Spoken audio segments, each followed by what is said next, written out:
皆さん、おはようございます。ဒီနေ့皆さんဒီလိုကို M1 လေးထန်းကော့စာအုပ်ကလေးရဲ့စာချက်မယ်ပေါ့နော်စာတူတူချက်ကြမယ် M1 ထန်းကော့ M3 လောက်ကနေစပြီးတော့ထန်းကော့ချက်တာကိုနည်းနည်းလေးအဆူဆူမဲလုပ်ပါတယ်လို့ထန်းကော့စာအုပ်ကအရင်ကိုမီနင်းလေးတွေစာမေးပွဲနဲ့တော့ကိုက်တဲ့မီနင်းလေးတွေပါတာဖြစ်တဲ့အတွက်ကြောင့်ထန်းကော့စာအုပ်ကို M3 M2 M1 အတွက်ဆိုလို့ရှိရင်ထန်းကော့လို့အစ်ဆက်စတဲ့ကောကခုလို့နောက်ပြီးတော့မွန်ထိုင်900လို့စာအုပ်ကလေးတွေကိုတော့မဖြစ်မနေလုပ်ဖို့ဟိုဆူဆူမဲလုပ်ပါတယ်ဒါဆိုရင်အခန်း1လေးစမယ်နော်အခန်း1ဒီမှာနိခုရှင်နဲ့နိခုရှင်စာနိခုအတာနော်နိခုရှင်ဆိုဘာလဲမသိဘူးဖြစ်နေမှာဆိုတော့နိခုရှင်ဆိုမိသားစုကိုပြောတာ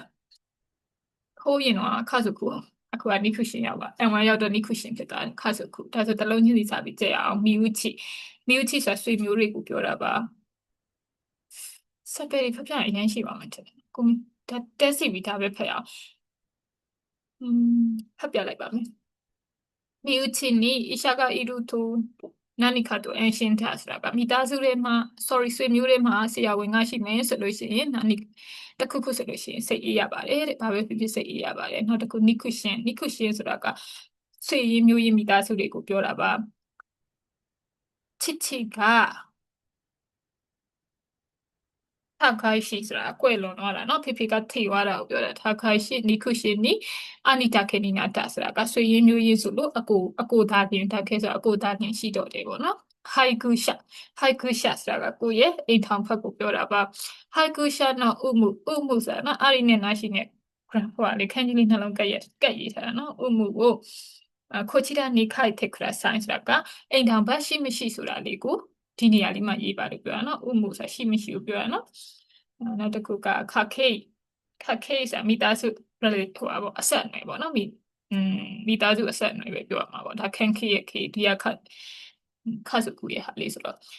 ခခေဆိုတာကမိသားစုအဆက်အနွယ်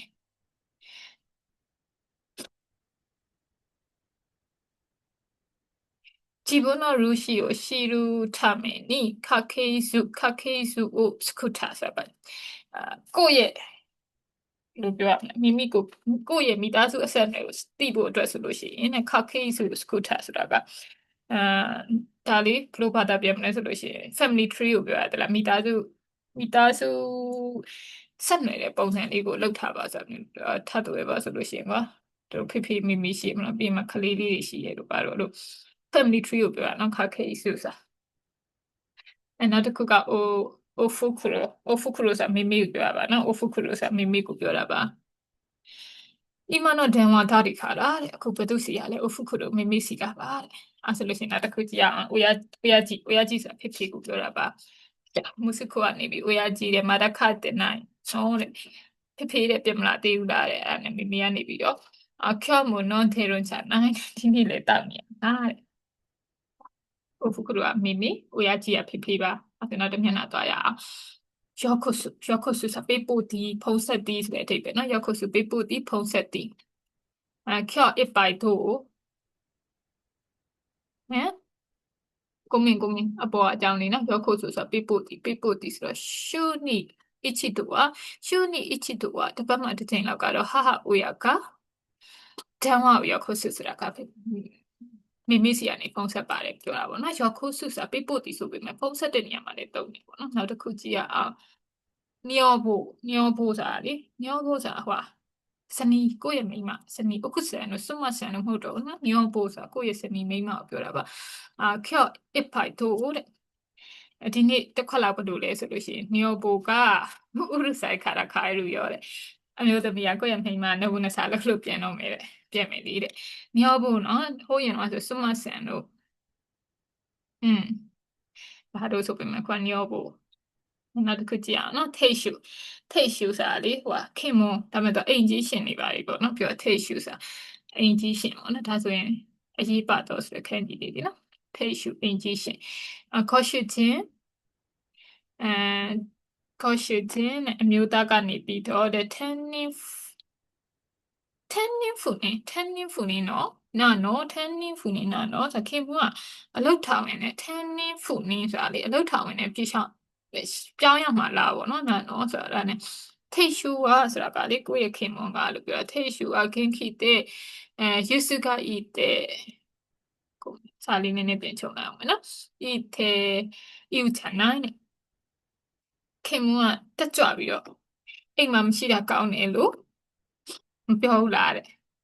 ဒီဦးချာနိုင်ဆိုမပြောဘူးလားတဲ့လူစုဆိုပြက်ကွက်တာပေါ့နော်အိမ်မှာမရှိတာကောင်းတယ်လို့မပြောဘူးလားတဲ့ထိတ်ရှူဆိုခင်မပြောတာနော်ကိုယ့်ရဲ့ခင်မကိုယ့်ရဲ့အိမ်ကြီးရှင်ကိုပြောတာပါနုခုမိုရီဆိုတာနှွေးထွေးတော့နုခုကဒါနှွေးထွေးတဲ့ခံကြီးတွေနော်နုခုမိုရီဆိုတာနှွေးထွေးကြောခက်ခွန်းしたらနုခုမိုရီのある家庭を作りたいねလက်ထပ်ပြီးတဲ့အခါမှာတော့နှွေးထွေးတဲ့မိသားစုတွေကိုပြုလုပ်ချင်ပါတယ်တဲ့နောက်တစ်ခုကစာズカルကပါလေရရှိတီဆိုတဲ့အဓိပ္ပာယ်ပေါ့နော်စာズカルဆိုတာရရှိတီအနေ夫婦あごめん姉夫婦အမတို့ဇနီးမောင်နှံပေါ့နော်အနေ夫婦ကတဲ့女の子を授かったဆိုတာကအမတို့လင်မယားကဆိုလို့ရှိရင်女の子တမီးမိန်းကလေးပေါ့နော်ခလေးကောင်မလေးကိုမွေးဖွားခဲ့ပါတယ်ဆိုတဲ့ပုံစံမျိုးမွေးဖွားခဲ့ပါတယ်ပေါ့နော်ရရှိသည်ဆိုပေမဲ့ဒီမှာကျခလေးလေးကြောင့်မွေးဖွားခဲ့ပါတယ်ပေါ့授かったရရှိပြီးမွေးဖွားခဲ့ပါသည်နာစကေရုဆိုတာအမည်ပေးတာနော်နာမရဲ့စကေရုနဲ့နာစကေရုဆိုတာအမည်ပေးတာ日本では昔ဂျပန်မှာတဲ့အရင်တော့ဆိုလို့ရှိရင်တဲ့ချောနဲ့ဆိုတာအကြီးဆုံးသားဦးတဲ့ထာရောထိုနာစကေရုခုတကအိုခတ်တာအကြီးဆုံးသားလေးကိုထာရောဆိုပြီးတော့နာမည်ပေးတဲ့လူတွေအများကြီးပဲလို့ပြောတာဒါဆိုဂျူးဆန်ဖန်လေးပေါ့နော်ဆရာဆိုတာနှစ်ချိုက်ချိုက်ကိုပြောတာပါအခချန်ကခလေးလေးကဆရာနေမှုထေဤလူစားကနှစ်ချိုက်ချိုက်အိပ်ပျော်နေပါတယ်တဲ့ရှီကုဆာဆိုတာအသွင်အပြင်ကိုပြောတာနော်ရှီကုဆာဆိုတာအသွင်အပြင်ကိုပြောတာပါ娘の仕草はさ、တမီးလေးရဲ့အသွင်အပြင်လို့ပြောရမှာပေါ့နော်私によく似ているらしいဆိုတာနော်ဟိုgrammar လေးနော်အဲ့ဒါပုံပေါ်တယ်ဆိုတဲ့ပုံစံမျိုးကျွန်တော်ငါနဲ့よく似ているဆိုတာကောင်းကောင်းတူပုံပေါ်တယ်တမီးလေးရဲ့အသွင်အပြင်ကကိုနဲ့တူပုံပေါ်တယ်ပေါ့နော်仕草ဆိုတာအသွင်အပြင်ဆရာဆိုတာနှစ်ချိုက်ချိုက်愛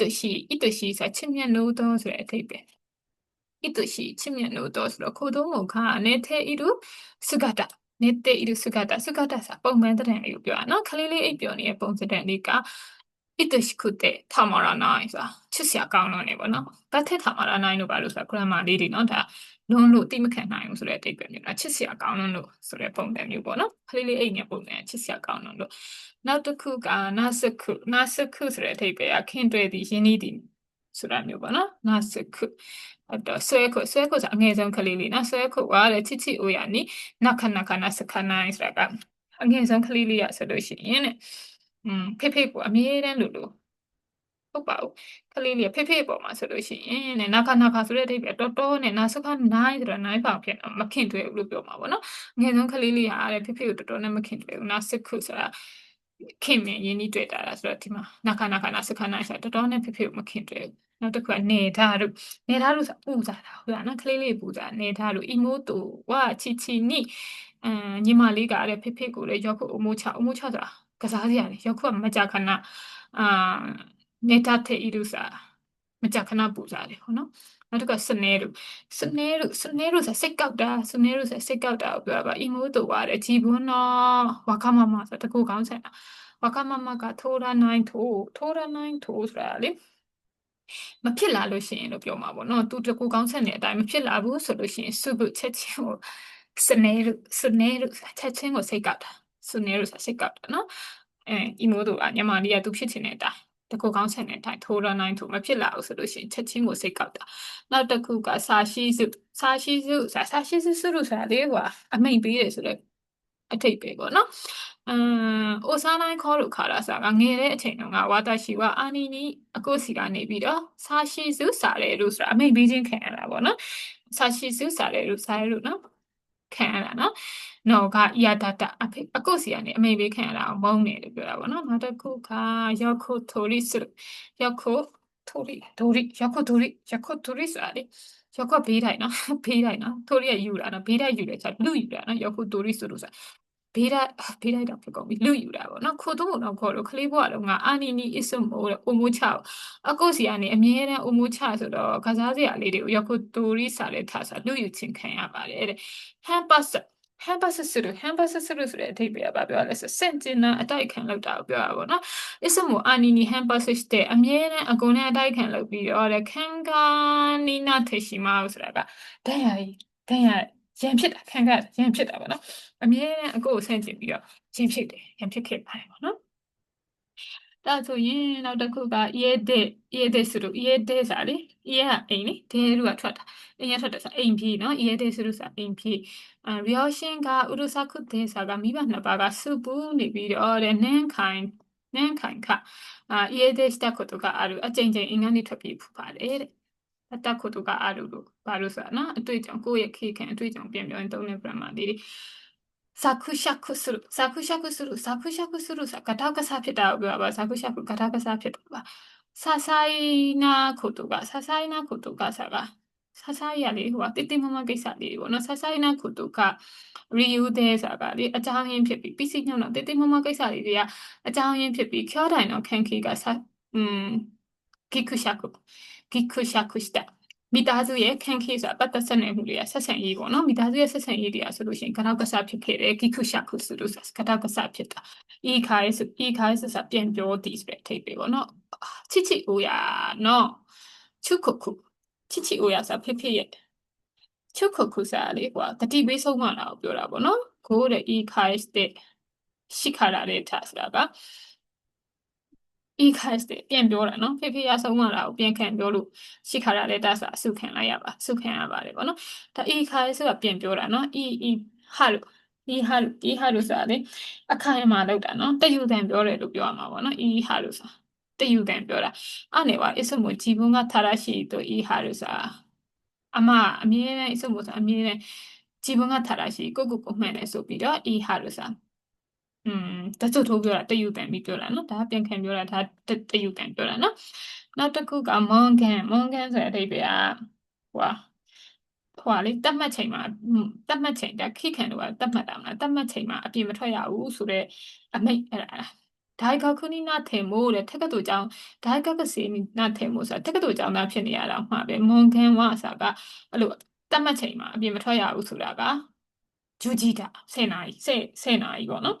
အတက္ကသိုလ်ကျောင်းသားဖြစ်နေရတော့မှာပဲအပြင်ထွက်ဖို့သတ်မှတ်ထားတဲ့အချိန်က10နာရီထိပဲ10နာရီကျော်ရင်ပြန်ကိုလာရမယ်ဆိုပြီးသတ်မှတ်ထားတာမွန်ခန်းထားတာဆန်းဆန်းနာဆိုတဲ့အဓိပ္ပာယ်ကတော်တော်လေးဆိုတဲ့အဓိပ္ပာယ်ပေါ့နော်မွန်ကန်ကိုတဲ့ရာဘူးတဲဆိုတာချိုးဖြတ်တာဒီသတ်မှတ်ချိန်ထွက်ရအောင်ဆိုတဲ့စီကန်းတွေကိုချိုးဖြတ်ပြီးတော့ချီချီနိဆန်းဆက်ကျော်စားတဲ့ဒါဆိုတာကဖေဖေစီကနေပြီးတော့ပြင်းပြင်းထန်ထန်ဆုံးမခြင်းခံလိုက်ရတော်တော်လေးကိုဆုံးမခြင်းခံလိုက်ရတယ်ဆန်းဆန်းနာဆိုတော်တော်လေးနော်ပြင်းပြင်းထန်ထန်တော်တော်လေးနောက်တစ်ခုကခါရီမီလူဆိုတဲ့အဓိပ္ပာယ်ကပြန်လေသုံးသက်သည်ဆိုတဲ့အဓိပ္ပာယ်နော်ခါရီမီလူပြန်လေသုံးသက်သည်ချီချီနိရှိခါလာတဲ့ဖေဖေစီကနေပြီးတော့တဲ့အဆုခံလိုက်ရပြီးတဲ့အခါမှာဂျီဘွန်းတော့ဖိုးတို့ဆိုကိုယ့်ရဲ့အပြုအမူတွေကိုတဲ့အဲခါရီမီထားဆိုပြန်ပြီးတော့ဆုံးသုံးသက်ခဲ့ပါတယ်တဲ့စမောတကယ်ကိုဆိုတဲ့အဓိပ္ပာယ်စမောစနော်အနေဝါရရှတနိုင်ခို့တို့မို့တဲ့အမကမသိတာလေရှတနိုင်ခို့တို့မို့ဆိုတာကမသိတဲ့ကိစ္စတွေကိုလည်းပဲပေါ့နော်စမောရှိတဲ့အီလူနော်ယောနိဟာနာစုတကယ်ကိုသိနေတဲ့အတာယောနိဆိုတာအတန်စကားပြောတယ်မသိတဲ့အကြောင်းအရာလေးကတကယ်ကိုသိနေတဲ့အတိုင်းစကားပြောတာပေါ့နော်ယာမယာမနာဆိုတဲ့အဓိပ္ပာယ်ပြင်းပြတော့စိတ်ဆန္ဒတွေကိုပြောတာပါယာမယာမနာပြင်းပြတော့စိတ်ဆန္ဒတွေပေါ့နော်ရှိကိုတူကိုစွတ်ခဲတိုင်းတော့ကလှုပ်တွေကိုဆက်ပြီးတော့လှုပ်ချင်ပါတယ်ဆိုတာကဒါခイクジチュは難しいလှုပ်တွေကိုဆက်လှုပ်ချင်တယ်ဆိုတာပြင်းပြတယ်စိတ်ဆန္ဒဖြစ်ပေမဲ့လေပေါ့နော်အခုချီချူဆိုတာလေအခုချီကဟိုခလေးလေးတွေကိုစောင့်ရှောက်တာချူဆိုအတော်အတွင်းခလေးလေးတွေကိုစောင့်ရှောက်ရတာတော့တကယ်ကိုခက်ခဲတယ်အလုပ်တွေဆက်လုပ်ချင်တဲ့ဥစ္စာပြင်းပြတဲ့စိတ်ဆိုပေမဲ့ခလေးလေးတွေကိုခလေးပြုစုစောင့်ရှောက်ရတဲ့ကာလအတွင်းမှာဆိုရင်တော့တကယ်ကိုပြင်မဲ့နေပေါ့နော်ဆိုင်းခွန်ဆိုတာလေပြန်လက်ထက်တာနော်ဆိုင်းဆိုတာနောက်တစ်ချိန်ခွန်ကလက်ထက်တာအန်ကာအသေးစားကအန်စာလေကောင်းမွန်တဲ့အန်စာရေစက်တို့ဖူးစာတို့ပေါ့နော်ကောင်းမွန်တဲ့ဖူးစာကတွေ့ပြီးတော့ side consider ခိုတိုနီနာတာဆိုတာနောက်တစ်ချိန်ထပ်ပြီးတော့လက်ထပ်ဖို့ဖြစ်လာခဲ့ပါတယ်ခိုတိုနီနာတာနော်ကိုယ့်ရဲ့အတွေ့အကြုံပြန်ပြောတဲ့ grammar ခန်းဆိုင်နာဆိုတာကျမ်းမာရေးကောင်းတော့ဆိုတဲ့အဓိပ္ပာယ်ကျမ်းမာရေးနော်ခန်းခိုးရဲ့ခန်းကြီးပဲ ကျန်းမာရေးကောင်းတော့ဆိုတော့ချစ်ချစ်တော့ဟာဟာနော်ဒိုချီတာနော်ရောရှင်မို့ခင်ဆိုင်တာဆိုတာကဖေဖေရောမေမေရောနှစ်ဖက်မိဘတွေဒိုချီတာနော်ရောရှင်ဆိုတာနှစ်ဖက်မိဘတွေကကျန်းကျန်းမာမာရှိနေပါတယ်တဲ့ဣထာဝတို့ဣထာဝတို့ဆိုတာခိုးသုံးမို့ဝါဆိုဖူပါခိုးသုံးမို့ဝါဆိုဖူပါဝို့ဆိုတာကဟိုတားလေးကအဖိုးဖွားတွေကိုဣထာဝတို့ဂရုစိုက်တယ်နော်တားလေးကအဖိုးဖွားတွေကိုပြုစုတယ်ဂရုစိုက်တယ် ထို့ထဲမို့ရာဆရှိခုဒါအရန်ကိုလိမ္မာရင်သေးတဲ့ကျင်နာတတ်တဲ့ကလေးလေးပဲတဲ့နောက်တစ်ခါထခိုင်းဆိုလို့ဆိုတဲ့အထိပ္ပယ်ခုနပါပါတယ်နော်ကွယ်လွန်သည်ဆိုတဲ့အထိပ္ပယ်နော်ထခိုင်းတခြားကပါရောက်ကွယ်လွန်သည်ဆိုတဲ့အထိပ္ပယ်စံကစ်ရှိလာတော့နာတဲ့ဆိုဖူကဟျက်ခုဆိုင်တဲ့ထခိုင်းစတာဆိုတာကအတ္တတရားမှာပြေးသွားပါပြီလို့ပြောတာကွယ်လွန်ခဲ့ပါပြီလို့ပြောတာပေါ့နော်နောက်တစ်ခုကโอเคစကုဆိုတာကစူနန်းကိုနီဝ치치노 지겨 우케스크 스모리다 스모리야လေ grammar pattern လေးပေါ့နော်နှစ်တည်တော်တော်လေးကြာပြီစူးနှန်းကောဆိုနှစ်တည်တော်တော်လေးကြာပြီရဲ့နောက်မှာတဲ့ဖေဖေရဲ့ဒါလုပ်ငန်းပေါ့ကြည့်ကြောဆိုလုပ်ငန်းကိုတဲ့စက္ကန့်ကိုရည်ရွယ်ထားခဲ့ပါတယ်တဲ့ okay စကုဆိုတဲ့အထိပ္ပယ်စက္ကန့်ဒီဖေဖေလုပ်ငန်းကိုစက္ကန့်တာနော်နောက်တစ်ခုကဤစံခဏခဏမိကောဟောမှာခဏတွေ့ရနော်ဤစံအမွေရဲ့နှစ်ပေါ့နော်ချစ်ချင်းဤစံနီဆိုတဲ့မင်းဖေဖေရဲ့အမွေနှစ်နဲ့ပတ်သက်ပြီးခါဆိုခုခိက 가족고め 가족고め 히라이다사 바토알레 ဆိုလို့ရှိရင် ဖေဖေရဲ့ အမွေနဲ့ ပတ်သက်ပြီးတော့ မိသားစု ဆွေးနွေးပွဲနော် ခိုင်းကိစီဝေ မိသားစု အစည်းအဝေးကို ကျင်းပခဲ့ပါတယ် 이스카 တနေ့နေ့တစ်ချိန်ချိန်မှာ ခိုင်းနော် 세카 이센오 မေဂူရီထိုင်း ဆိုတာ တနေ့တစ်ချိန်ချိန်မှာတော့ နိုင်ငံရဲ့ခြားမှာရှိတဲ့ ကမ္ဘာအမွေနှစ်တွေကို မေဂူရီထိုင်း ဆိုတာက ကြည့်ရှုချင်ပါတယ်တဲ့ မေဂူရီ ဆိုတာ ကြည့်ရှုတာပဲနော် မီးတို့ခန်းကြီးလေးမတူဘူးနော် ဒီ မေဂူရီအာဥတို့ ဆိုတဲ့အဓိပ္ပာယ် ကြည့်ရှုတာ လို့ ရေးစက်တွေပါတယ်တို့ ဘာလို့ အဲ့လိုမျိုးတွေမှာ ကြည့်ရှုတာမှာ အများသောအားဖြင့် လူနှစ်ယောက် အဲ့လို ရေးစက်ဆုံလို့တွေ့တာတို့ ဘာလို့တွေမှာ အများဆုံးတွေ့တဲ့အာဥတွေနော် sorry ကြည့်တာတွေပြောမယ် မေဂူရီအာဥဆိုတာ sorry မေဂူရီအာဥမဟုတ် မေဂူရီထိုင်း ဆိုတာ လှည့်ပတ်ကြည့်ရှုခြင်း ဆိုတဲ့အဓိပ္ပာယ် ဒါဆိုရင် နောက်တစ်ခုက ခန်းထဲရောက်သွားပြီလားလို့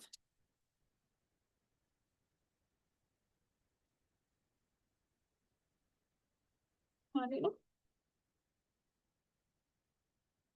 နားလေးပါ 36 ဆိုတော့ နှစ်ခေါက်တည်းပြန်ပါလာတာ နောက်ပြီးသွားပြီနော် အဲ့လို session 2လေးကိုနောက်ဗီဒီယိုလေးမှာထပ်လုပ်ပါမယ်。那在お疲れ様です。頑張ってください。